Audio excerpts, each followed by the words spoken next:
Equal employment opportunity, आपसे मैं article 34 और 38A का जिक्र कर रहा था।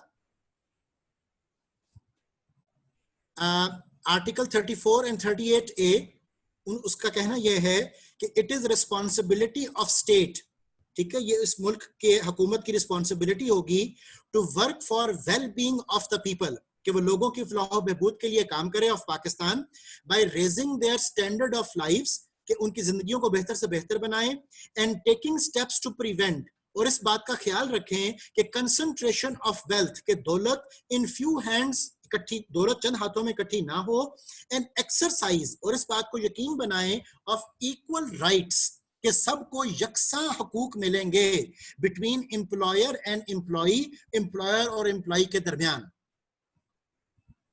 ठीक है।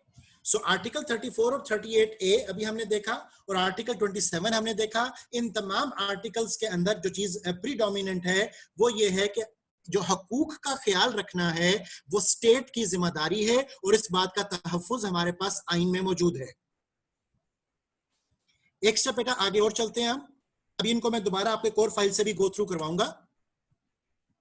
अब बेटा हम बात करते हैं कुछ ILO के बारे में, इंटरनेशनल लेबर ऑर्गेनाइजेशन, इसके बारे में मैं कुछ बात करता हूं। उसकी वजह यह है कि ILO, international labour organisation, Pakistan उसका सिग्नेचरी है, और सिग्नेचरी होने की वजह से पाकिस्तान के ऊपर फर्ज है कि वो UN, यूनाइटेड नेशन के कन्वेंशन और ILO के जो पॉइंट्स हैं उन सब का भी ख्याल रखे। जैसा कि यहाँ पर स्लाइड पे लिखा हुआ है कि Pakistan is signatory of international agreements and conventions, for example ILO discrimination employment and occupation convention 1958, इसका ख्याल हमें रखना है।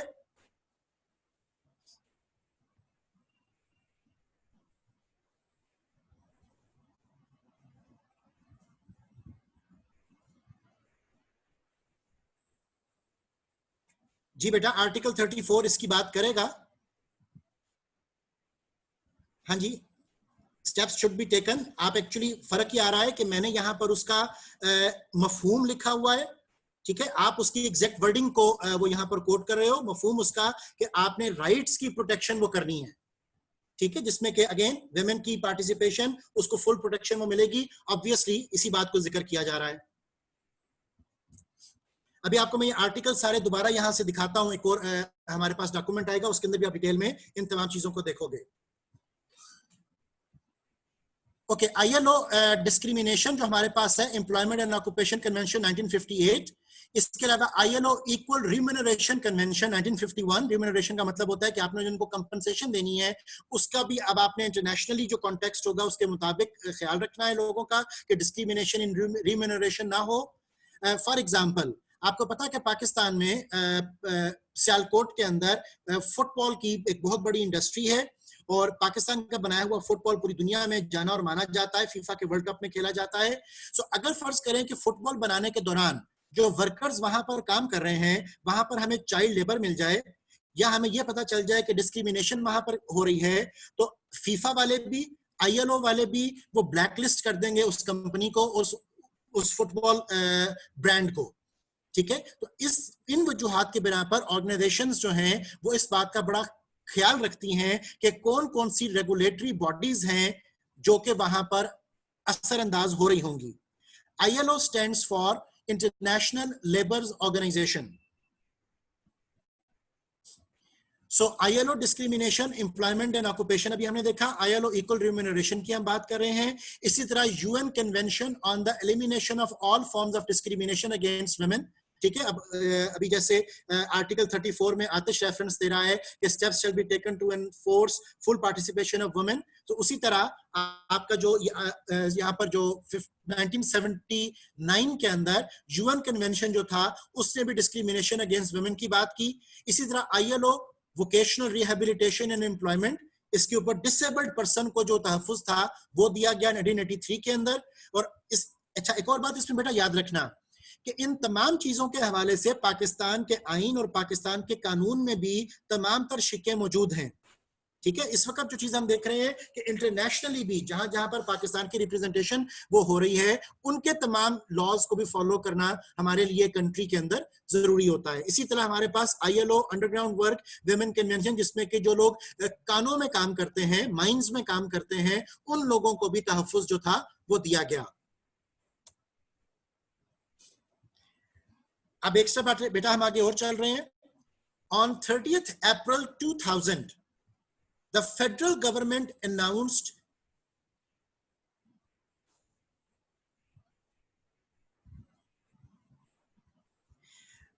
पाकिस्तान के बेटा जो लेबर के केसेस होंगे वो लेबर कोर्ट में डील किए जाएंगे। ILO क्या करता है, ILO सिर्फ चेक्स एंड बैलेंसेस रखता है।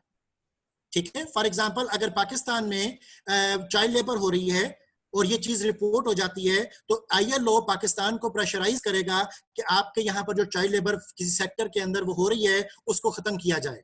वरना फिर क्या होता है, डिफरेंट NGOs एक्टिवेट हो जाती हैं, डिफरेंट जो इंटरनेशनल मूवमेंट्स हैं वो एक्टिवेट हो जाती हैं। ठीक है, जैसे अभी आपको मैंने पाकिस्तान के फुटबॉल की एग्जांपल दी कि अगर फुटबॉल इंडस्ट्री के अंदर चाइल्ड लेबर हो या फुटबॉल के अंदर विमेन के राइट्स जो हैं वो उनकी खिलाफ वर्जी हो रही हो, तो ये चीज रिपोर्ट हो जाएगी। रिपोर्ट हो जाएगी तो फीफा वाले भी आपको ब्लैकलिस्ट करेंगे, ILO वाले भी आपको प्रेशराइज करेंगे, और नाइकी और अडिडास भी आपका जो कॉन्ट्रैक्ट होगा उसको कैंसिल कर देंगे।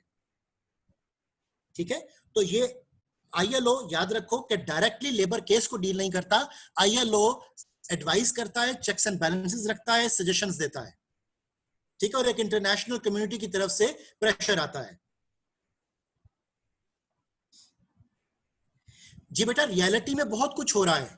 ठीक है, कानून की खिलाफ वर्जी हर तरफ हो रही है, इस बात को मैं यकीनन मानता हूं, लेकिन कानून का जहां तक ताल्लुक है तो कानून में तो बेटा खिलाफ वर्जी ना करने का हुक्म है ना, लेकिन जो खिलाफ वर्जी हो रही है उसको फिर हम कहते हैं सिस्टमैटिक करप्शन। ठीक है, सिस्टमैटिक करप्शन की वजह से हमारे यहाँ पर चूंकि रिश्वत चल जाती है, चूंकि यहाँ पर बेईमानी है, यहाँ पर आपका जो ईमान की कमी है, ये तमाम वो चीजें हैं जिसकी वजह से सिस्टमैटिक करप्शन हो जाती है। अदरवाइज कानून जहां तक बात करता है तो कानून का तहफ्फुज वो मौजूद है। ओके, अब चूंकि हम इसको कोर्स वर्क के तौर पे पढ़ रहे हैं और मैं आपको हरगिज भी रिश्वत देने के तरीके और बेईमानी करने के तरीके नहीं सिखा रहा हूं ना पढ़ा रहा हूं, देयरफॉर हमने कानून की बात करनी है और ये भी देखना है कि कल को अगर हम ऑर्गेनाइजेशंस को ज्वाइन करते हैं तो कहां तक हम लोगों के हकूक को वो बरकरार रख सकते हैं। एक बात बेटा मेरी याद रखिएगा कि मुआशरे के अंदर कानून की खिलाफ वर्जी जो मर्जी हो रही हो, लेकिन मेरा बेटा ये आपका अपना दीन ईमान है कि आप अपने आप को किस हद तक वो बचा लेते हो।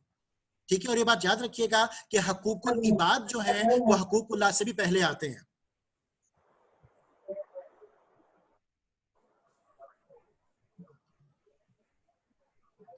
एक और चीज, बाज़ NGOs अगर एक्टिवेट हो जाएं, मीडिया अगर एक्टिवेट हो जाए, कोई शख्स रिपोर्ट कर दे, तो फिर जितना मर्जी सिस्टमैटिक करप्शन का आप ढोल बजाओ, लेकिन होगा ये कि आप टेलीविजन के ऊपर ब्रॉडकास्ट हो जाओगे, लोग आपके खिलाफ एक मुहिम चला देंगे, NGOs अपनी मुहिम चला देंगी, एक प्रोपेगेंडा शुरू हो जाएगा, कॉन्स्पिरेसीज शुरू हो जाएंगी और नतीजतन आपको सफर करना पड़ेगा। लिहाजा आफियत इसी में ही होती है बेटा कि हम कानून की खिलाफ वर्जी वो ना करें। ओके, वापस आते हैं बेटा अपनी स्लाइड के ऊपर। On April 30th, 2000, the federal government announced labor welfare package for workers, making it obligatory for the organizations to offer gender equality. ठीक है, अब ये वफाकी हुकूमत की तरफ से एक जो है वो रूल पास हुआ जिसके अंदर उन्होंने ऑब्लिगेटरी किया टू ऑफर जेंडर इक्वालिटी, कि हम किसी भी बेसिस पर ना प्रमोशन के केस में, ना सैलरीज के केस में, ना हायरिंग के वक्त, ना किसी ट्रांसफर के वक्त हम जेंडर के अंदर कोई डिस्क्रिमिनेशन वो करेंगे। और उन्होंने ऑब्लिगेटरी क्या किया, उन्होंने ऑब्लिगेटरी किया बेटा अफर्मेटिव एक्शन। जैसे भी आपको मैंने पिछली स्लाइड पर बताया था कि अफर्मेटिव एक्शन का मतलब होता है कि अगर माजी में आपने डिस्क्रिमिनेशन की हुई है तो उस डिस्क्रिमिनेशन को अभी आप खत्म कर लें। इन समरी अगर हम इस सारी बात को समराइज करें जो फेडरल गवर्नमेंट की तरफ से अनाउंसमेंट आई थी, तो उन्होंने कहा कि equal remuneration for men and women, खवातीन को मर्दों को हम एक जैसा कंपनसेट करेंगे of equal value through appropriate legislation. ठीक है, उसका बाकायदा कानून है हमारे पास, जैसे मिनिमम वेज एक्ट भी है, आपका वर्कर वेलफेयर का फंड भी है। सो कई हवालों से हम जो कंपनसेट करेंगे मेन एंड वेमेन को, वो हम इक्वल करेंगे। दूसरी बात उन्होंने कही enhancement of maternity benefit for female mine workers, कि अगर फीमेल्स जो हैं उनको मैटरनिटी लीव चाहिए तो मैटरनिटी लीव के केस में उनको तहफ़्फ़ुज़ दिया जाएगा। सो ये चीज पर्टिकुलरली माइन वर्कर्स के लिए भी थी और बकिया ऑर्गेनाइजेशंस के हवाले से भी फिर बाद में हमें मिल गई। इसी तरह safeguards against sexual harassment through appropriate actions, अगर कहीं पर कोई एक्सप्लॉयटेशन हो रही है, चाहे वो एक्सप्लॉयटेशन आदमी की है या औरत की है, तो उस एक्सप्लॉयटेशन के बारे में जो कानून था वो एक्टिवेट करवाया गया। Recruitment of female labour inspectors for enforcement of labour laws on female workers, अगर कहीं पर आपको कोई तहफ़्फ़ुज़ दरकार है और वहां पर खवातीन भी काम कर रही हैं, तो वहां पर फीमेल लेबर इंस्पेक्टर्स जो हैं उन लोगों को तैनात किया जाए। सो इस बात की जो है अनाउंसमेंट गवर्नमेंट की तरफ से वो हमें मिली। Increase in percentage of reserved seats, जिसको आप कोटा भी कहते हो, of workers and peasants at union council, tehsil council, district council in the devolution of power plan.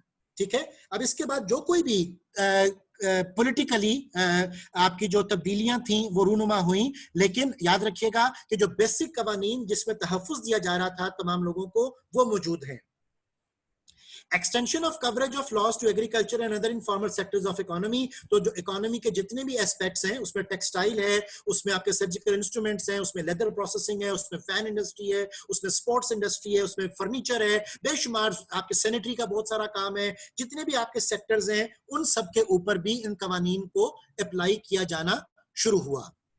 अगर कोई सवाल बेटा जहन में आए तो पूछते जाइएगा साथ साथ। In 2002, अगली साइड पर हम चल रहे हैं, federal government announced labour policy which empowered labor courts to reinstate illegally dismissed workers and allow compensation। ठीक है, अब 2002 में हमारे पास कानून आ गया जिसमें के लेबर कोर्ट्स जो थी उनको ये ऑर्डर जारी किया गया कि उन वर्कर्स को जिन्हें ऑर्गेनाइजेशन से, फैक्ट्रियों से, कारखानों से निकाल दिया गया है इलीगली, उनकी प्रोटेक्शन के बारे में वो काम करें।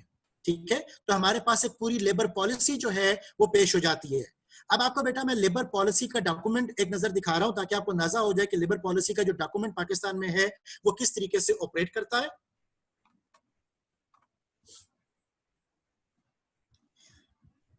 लेबर पॉलिसी का डॉक्यूमेंट दिखाने के लिए बेटा मैं स्क्रीन शेयर ऑफ कर रहा हूं और दोबारा स्क्रीन शेयर ऑन करूंगा।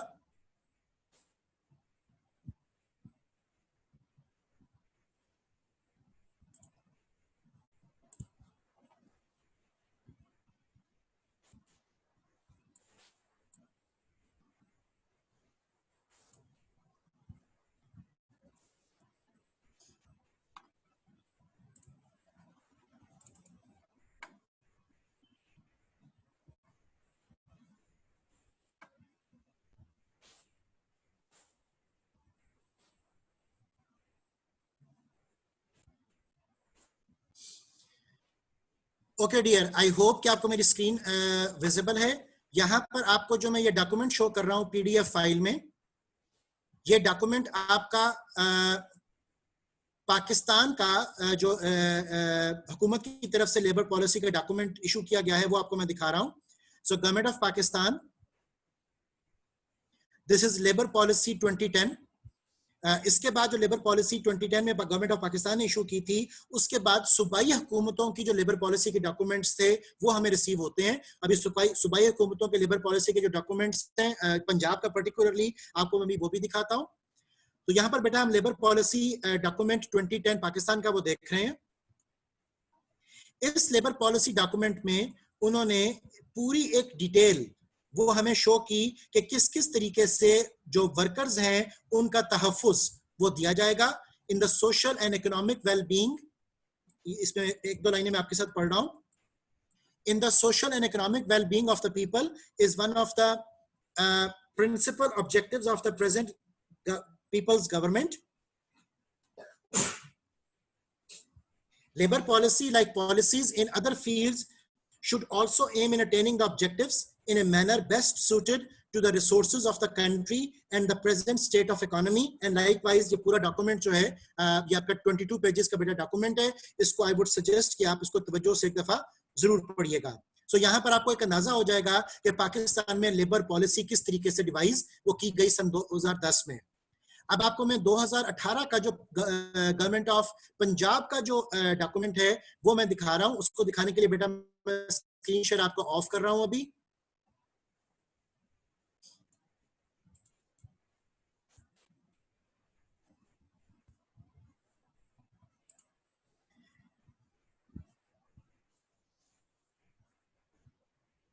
ओके बेटा, ये जो आपकी पीडीएफ फाइल है, ये सारी फाइल्स आपके गूगल क्लासरूम में ऑलरेडी अपलोडेड हैं।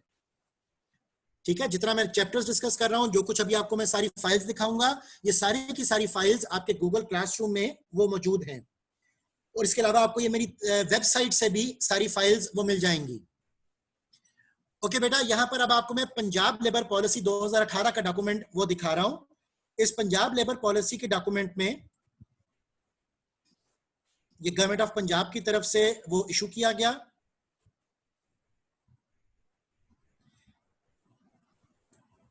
इसकी सबसे पहले तो बेटा एग्जीक्यूटिव समरी है, मैं आपको लेकर आ रहा हूं टेबल ऑफ कंटेंट्स के ऊपर। ओके, टेबल ऑफ कंटेंट्स जो आपको यहां पर इंशाल्लाह विजिबल होंगे। यहां पर देखिए कि सबसे पहले वो जिक्र कर रहे हैं the constitution of Islamic Republic of Pakistan, chapter number 1 में। उसके बाद चैप्टर नंबर 2 में पॉलिसी ऑब्जेक्टिव्स, जो लेबर पॉलिसी के ऑब्जेक्टिव्स हैं गवर्नमेंट ऑफ पंजाब के, वो शो किए जा रहे हैं। फिर चैप्टर नंबर 3 में वो बात कर रहा है मेन पॉलिसी एरियाज, इसमें लेजिस्लेटिव फ्रेमवर्क्स हैं, इसमें ऑक्यूपेशनल हेल्थ एंड सेफ्टी की बात की जा रही है, इसमें gradual elimination of child labour की बात की जा रही है। सो ये तमाम तर इश्यूज हैं जिसके ऊपर एचआर पीपल होने के नाते आप लोगों की नजर होनी चाहिए। अभी चूंकि बेटा आप लोग इंट्रोडक्शन का कोर्स पढ़ रहे हो, तो आपसे बहुत ज्यादा डिटेल रिक्वायरमेंट्स नहीं है, लेकिन जो जो आप स्पेशलाइजेशन की तरफ जाते हो तो वहां पर जाहिर है कि फिर इन चीजों को इन डेप्थ स्टडी करना आपके लिए जरूरी होगा। अब यहां पर एक पॉइंट 3.7 देखिएगा जो स्क्रीन पर आपको डिस्प्ले होगा। 3.7 में वो बता रहा है gradual elimination of child labour. एक बात बेटा याद रखिएगा कि चाइल्ड लेबर को, अब जैसे चाइल्ड लेबर के खिलाफ कानून भी हमारे पास मौजूद है, चाइल्ड लेबर को बेटा आप ओवर द नाइट खत्म नहीं कर सकते और ना ही करना चाहिए। अगर आप चाइल्ड लेबर को ओवर द नाइट खत्म करने की कोशिश करेंगे तो बहुत से घर उजड़ जाएंगे। ठीक है, चाइल्ड लेबर आमतौर पर किन घरों में हमें, किन इलाकों में और किन कम्युनिटीज में हमें देखने को ज्यादा मिली, जहां पर सपोज जो माँ है वो बीमार है या लोगों के घरों में काम करती है, जो बाप है वो या नशे का शिकार है या बेरोजगार है, तो वहां पर जो बच्चे होंगे वो डिफरेंट फैक्ट्रियों में, डिफरेंट दुकानों पे जाकर, डिफरेंट वर्कशॉप्स में जाकर वो काम करते हैं। ठीक है, इसके यकीनन डाउनसाइड्स हैं, इसकी यकीनन इसमें बुराइयां मौजूद हैं, लेकिन बेटा अगर आप चाइल्ड लेबर खत्म करने की बात करोगे एकदम से, तो बहुत से घर जो उन बच्चों की आमदनी से, चाहे उस आमदनी के अंदर बेशुमार एक्सप्लॉयटेशन है, लेकिन उस आमदनी से जो थोड़े बहुत घर चल रहे हैं बेटा वो घर बंद हो जाएंगे। Therefore, over the night child labour हमारे जैसे अंडर डेवलप्ड कंट्रीज के अंदर वो खत्म नहीं की जा सकती। हम बहुत से ऐसे काम कर सकते हैं कि जिसके अंदर हम लर्न व्हाइल यू अर्न के प्रोग्राम लॉन्च करें।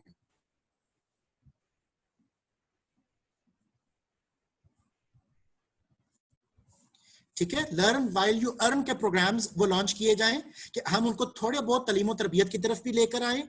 इसके अलावा एक बेटा बात याद रखिएगा कि जो आपके वोकेशनल ट्रेनिंग स्कूल्स हैं जहां पर सलाहियतें सिखाई जाती हैं बच्चों को, वहां पर ज्यादा भेजने की जरूरत है। ठीक है, मे बी आप उनको इंग्लिश और मैथमेटिक्स की उतनी एजुकेशन ना दो, आप उनको मशीनें चलाना सिखा दो, ताकि एक काबिल तबका, एक काम करने की सलाहियत वाला तबका वो आपके सामने आ सके। और उसके लिए गवर्नमेंट के प्रोग्राम्स भी थे जिसमें कि लर्न व्हाइल यू अर्न के एस्पेक्ट शामिल थे। देयर इज नो डाउट कि माफिया यकीनन मौजूद है, देयर इज नो डाउट कि चाइल्ड लेबर के साथ पॉवर्टी से रिलेटेड बेशुमार इश्यूज मौजूद हैं, लेकिन फिर भी बेटा आप चाइल्ड लेबर को ओवर द नाइट खत्म ना कर सकते हो, ना करने की कोशिश करनी चाहिए। ठीक है, ये ग्रेजुअल प्रोसेस है। यहां तक भी एक डिस्कशन लॉन्च की गई जिसमें यह भी डिस्कस किया गया कि चाइल्ड लेबर को लीगल कर दें। ठीक है, बिकॉज अभी चाइल्ड लेबर इलीगल है और इलीगल होने के नाते उनकी एक्सप्लॉयटेशन ज्यादा है। अगर आप चाइल्ड लेबर को लीगल कर दें तो कम से कम उनको लीगल तहफ्फुज तो मिल जाएगा। ये डिस्कशन भी इवन की जा रही है। लिहाजा याद रखो कि आपने सिर्फ जज्बात से डिस्कशन नहीं करनी होती बेटा, आपने बहुत से हवालों से टेक्निकली चीजों के हर पहलू को देखना होता है कि किस किस तरीके से कहां कहां पर कौन कौन सा कानून वो आपके ऊपर असरअंदाज वो होगा। अब जैसे आपके सामने मैं डॉक्यूमेंट दिखा रहा हूं लेबर पॉलिसी का, तो इस डॉक्यूमेंट में भी हमारे पास चाइल्ड लेबर के ऊपर एक पॉइंट वो मौजूद है।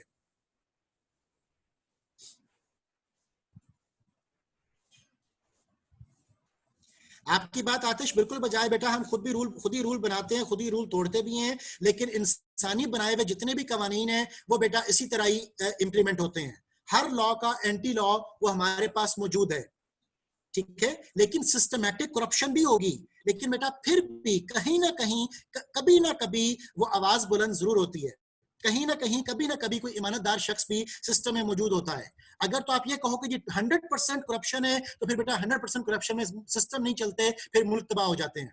लेकिन अगर हम पिछले 70 साल से ज्यादा अरसे में चल रहे हैं तो इसका मतलब यह है कि कहीं ना कहीं अभी भी कुछ ना कुछ जो असूल है, कुछ ना कुछ ईमानदारी है वो मौजूद है। बाकी मैं आपसे एग्री करता हूं कि सिस्टमैटिक करप्शन जो है वो यकीनन वहां पर होगी। जी बेटा, आपकी बात बिल्कुल बजाय कि अगर हम लीगल कर देंगे तो उससे लॉस बहुत होगा। मैंने बताया कि सिर्फ ये एक डिस्कशन जा रही है कि चाइल्ड लेबर को लीगल करें, चाइल्ड लेबर को इलीगल करें, चाइल्ड लेबर को लर्न व्हाइल यू अर्न के प्रोग्राम्स में लेकर जाएं, तो हमारे पास बहुत सारी ऑप्शंस हैं। हमें मल्टीपल सिनेरियोज में चीजों को देखना है। और ये बात भी जाहिर है कि आप बात समझ के रखिएगा कि ये एक शख्स नहीं कर सकता, मेरे कहने से लीगल या इलीगल नहीं हो जाएगा। जाहिर है कि इसके पीछे जो है वो असेंबलियां हैं, उसमें कानून पास होंगे, उसमें बिल मंजूर होंगे, उसमें पूरा उसका जो लीगल फ्रेमवर्क है वो फॉलो किया जाएगा। लेकिन स्टिल डिस्कशंस जो डिफरेंट हवालों से हो रही हैं वो आपके सामने मैं पेश कर रहा हूं।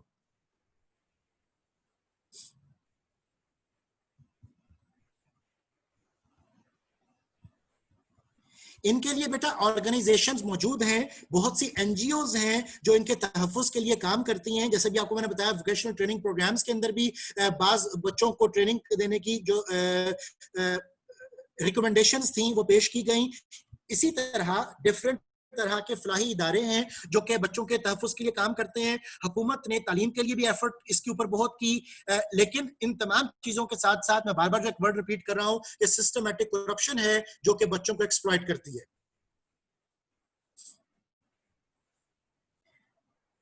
ओके अब वापस आता हूं बेटा मैं अपने इस आर्टिकल के ऊपर। और बाय द वे, आपकी जो नेक्स्ट वीक की डायरी है उसमें रिपोर्टिंग वाले पार्ट में, रीजनिंग वाले पार्ट में मैं आपसे स्पेसिफिकली रिक्वायर करूंगा कि आप लोग चाइल्ड लेबर के ऊपर वो अपने अपने कमेंट्स, अपनी अपनी डिस्कशंस उनको लॉन्च करो। चाइल्ड लेबर का जो लॉ है आप उसको पढ़ो, जाके देखो कि चाइल्ड लेबर का इशू है क्या, किस एज के बच्चे चाइल्ड लेबर के अंदर काउंट होते हैं। ये तमाम चीजें बेटा आपके नेक्स्ट वीक की जो डायरी आपने सबमिट करवानी है, इसमें मैं एक भरपूर किस्म की आपकी पार्टिसिपेशन वो डिमांड कर रहा हूं, जिसमें कि हम इस तरह के इश्यूज के ऊपर जो कंट्रोवर्शियल इश्यूज हैं वो बात कर सकें।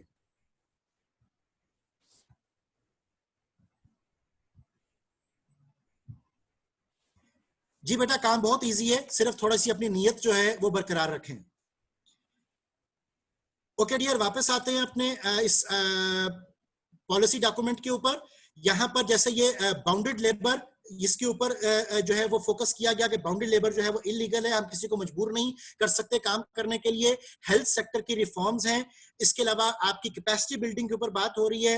वर्कर की हेल्थ के ऊपर बहुत ज्यादा काम किया जाने की कोशिश की गई। एग्रीकल्चर वर्कर्स के तहफ़्फ़ुज़। तो ये चाइल्ड लेबर, ये जो आपका लेबर पॉलिसी का डॉक्यूमेंट है, ये बेटा सारे का सारा आपके साथ शेयर भी है और आपके पास गूगल क्लासरूम के ऊपर और मेरी वेबसाइट पर भी अवेलेबल है। अब बेटा मैं इस डॉक्यूमेंट को ऑफ कर रहा हूं और वापस आ रहा हूं अपनी स्लाइड्स के ऊपर।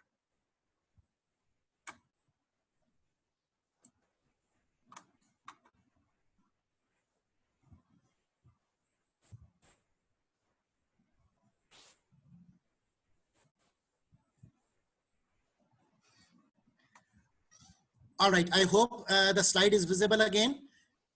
यहां पर बेटा हमारा पॉइंट जहां से आपको मैं चाइल्ड लेबर के ऊपर लेकर गया था, वो लास्ट पॉइंट हमारा यहाँ स्लाइड के ऊपर लिखा हुआ है कि the labour policy also ban child and bonded labour and pledges equal opportunity. तो that is the main context, इसके ऊपर अभी हम काफी देर से बात वो कर रहे थे। ओके, आगे चलते हैं बेटा। To improve recruitment conditions in Pakistan, the government has made legislations like bonded labour. बेटा वो लोग हैं जिनसे जबरदस्ती से काम करवाया जाए, ठीक है। आपको जैसे पता है कि सिंध में बहुत से जगहों पर जहां पर वडेरा सिस्टम है, वहां पर लोगों से जबरदस्ती काम वो करवाया जाता है। वहां पर जो मजदूर हैं या जो आपका जो मजारे हैं जो खेतों में काम कर रहे हैं, जो आपके अंडर लोग काम कर रहे हैं, वो इवन आप खरीदते हो, ठीक है। तो इस तरह के जो हालात और वाकयात हैं जहां पर रेड टेपिज्म है, जहां पर बहुत सारे मसाइल हैं, उन तमाम को भी एड्रेस किए जाने की कोशिश की गई है कानून के अंदर, ठीक है। वहां पर बाजू का यूं भी होता है कि किसी वडेरे ने अपने जो नीचे लोग मजदूर काम कर रहे हैं, मजारे काम कर रहे हैं, उनको कर्जा दिया, ठीक है। आप सपोज उसको 20,000 रुपया उसने कर्जा दिया बेटी की शादी के लिए। अब जब तक वो कर्जा वापस नहीं करेगा तो उस शख्स की इवन जनरेशंस जो हैं वो उस वडेरे के लिए काम करेंगी। अब ये भी जाहिर है मुमकिन है कि उस गरीबों के पास ना 20,000 रुपया जिंदगी में कभी होगा, ना वो वापस करेंगे, और ताहद जिंदगी उनकी जनरेशंस जो है वो वहां पर उस वडेरे की जनरेशंस को सर्व वो करते रहेंगे। तो बेटा इस तरह के जो मसाइल हैं ये सारे के सारे बाउंडेड लेबर के कॉन्सेप्ट में वो हमारे पास आते हैं, which is totally illegal. Okay बेटा, वापस स्लाइड पर आइए। To improve recruitment conditions in Pakistan, the government has made legislations like national policy and plan of action for elimination of child labour. ये हमारे साथ मौजूद है। National policy and plan of action for the abolition of bounded labour, इसके ऊपर working बहुत हुई। Endorsement of ILO convention 100 and 182। Federal and provincial government have also made legislations about the provision of 2% quota for special, जिसको disabled हम लोग कहते हैं, in the employment, ठीक है।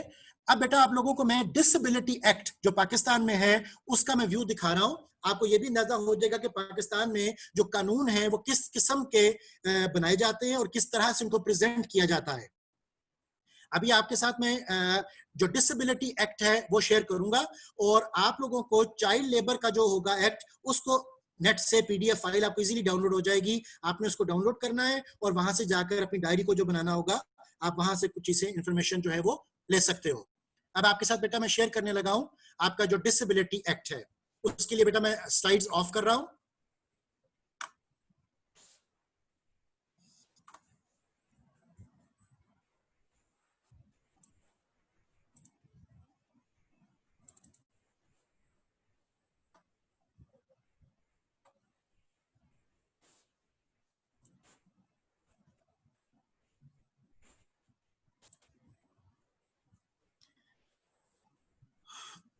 ओके माय डियर स्टूडेंट्स, ये आपके सामने जो मैंने फाइल ओपन की है, ये आपका disabled person employment and rehabilitation ordinance 1981, उसका मैं आपको ओरिजिनल डॉक्यूमेंट वो दिखा रहा हूं जो मेरे पास यहाँ पर PDF फाइल में अवेलेबल है। अब यहाँ पर एक वर्ड लिखा हुआ है ऑर्डिनेंस। ऑर्डिनेंस उस कानून को कहते हैं जो प्रेसिडेंट ऑफ पाकिस्तान की तरफ से डायरेक्टली जो इशू किया जाए। सो डिसेबल्ड लोगों के बारे में जो 1981 में हमें ऑर्डिनेंस मिला, उसके आप यहां पर देखिएगा, कोई भी कानून जो आप नेट से भी डाउनलोड करोगे उसके शुरू में यहां पर हमारे पास कुछ हेडिंग्स होती हैं, ठीक है। फॉर एग्जांपल शॉर्ट टाइटल, उसके बाद डेफिनेशंस डिफरेंट जो इस लॉ में यूज होंगी, national council, function of the national council, provincial council, function of the provincial council. इस तरीके से आपका जो कानून है उसकी डिफरेंट हेडिंग्स शुरू में दी जाती हैं। अब आपको मैं सबसे पहले लेकर आता हूं डेफिनेशंस के ऊपर। शुरू में यहां पर वो ऑर्डिनेंस के बारे में बता रहे हैं कि ऑर्डिनेंस की डिटेल वो किस तरह से होगी। प्रेसिडेंट जो है वो सेटिस्फाइड थे सर्कमस्टांसेस के साथ जिसमें उन्होंने इस तमाम ऑर्डिनेंस को नाफिज किया। उसके बाद बेटा डेफिनेशंस शुरू हुई, और डेफिनेशंस में मैं सबसे इंपॉर्टेंट चीज जो आपको दिखाना चाहता हूं वो डिसेबल्ड पर्सन की डेफिनेशन है। यहां पर C पॉइंट देखिएगा, disabled person means a person who on account of injury, disease or congenital deformity is handicapped for undertaking any gainful profession or employment in order to earn his livelihood and includes a person who is blind, deaf, physically handicapped or mentally retarded. ठीक है, सो ये बेटा definition है हमारे पास disabled person की. Okay, अब आपको मैं एक और जो शुरू में मैंने पॉइंट आपके साथ डिस्कस किया था उसी को दोबारा मैं रिपीट करता हूं. एन मुमकिन है कि एक पर्सन डिसेबल्ड भी हो और क्वालिफाइड भी हो.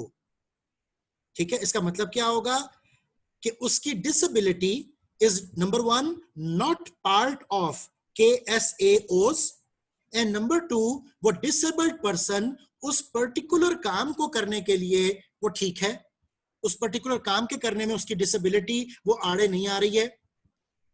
ठीक है बेटा, सो ये हमारे पास इस तरीके से जो लॉज की इंप्लीमेंटेशन है वो देखी जाती है. एक अनाउंसमेंट है आपके लिए, तकरीबन 2.5 मिनट में हमारा ये सेशन एक्सपायर हो जाएगा. काइंडली आप अपने ईमेल्स के अंदर जाकर नेक्स्ट सेशन को ज्वाइन करने के लिए 2.5 मिनट के बाद वो कोशिश कीजिएगा. इसके बाद बेटा इसी लॉ में देखिए आपको वो डिजीज की डेफिनेशन दे रहा है. वो कहता है कि डिजीज इंक्लूड्स द फिजिकल और mental condition arising from the imperfect development of any organ. Employ की डेफिनेशन दे रहा है कि एम्प्लॉय मींस अ रेगुलर और whole time employ whether employed on daily, weekly और monthly basis and includes an apprentice. ठीक है, अप्रेंटिस हम उसको कहते हैं जो वहां पर वक्ती तौर पर, जिसे आप इंटर्नशिप करते हो, वो वहां पर एडहॉक बेसिस पर कुछ अरसे के लिए काम वो कर रहा हो या अभी प्रोबेशन पीरियड पर हो. ठीक है, सो एक कानून जो है वो इस तरीके से, जो डॉक्यूमेंट मैंने आपके सामने ओपन किया हुआ है, शुरू में इसकी डेफिनेशंस आएंगी, उन डेफिनेशंस के बाद फिर इसकी जो डिटेल डिस्कशन है वो सारी शुरू हो जाएगी. इंट्रोडक्शन टू मैनेजमेंट के कोर्स की हद तक सिर्फ आपको कानून को मुझे दिखाना मकसूद था. इसकी डिटेल, इसकी कॉम्प्लिकेशंस, इसकी इंप्लीमेंटेशंस, उसके ऊपर डिस्कशन इंशाल्लाह हम जाकर एडवांस क्लासेस के अंदर वो करते हैं. अब बेटा हम वापस आ रहे हैं अपनी स्लाइड पर. मैं इसको यहां पर ऑफ कर रहा हूं.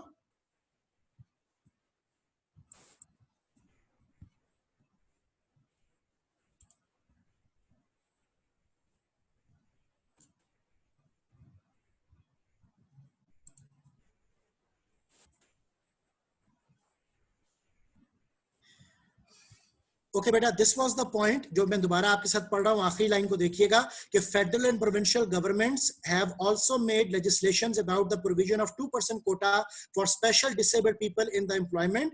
This was enacted by the disabled persons employment and rehabilitation ordinance 1981, जो भी आपको मैंने दिखाया. अब बेटा हमारा सेशन एक्सपायर हो रहा है, नेक्स्ट सेशन में आपसे मुलाकात होती है.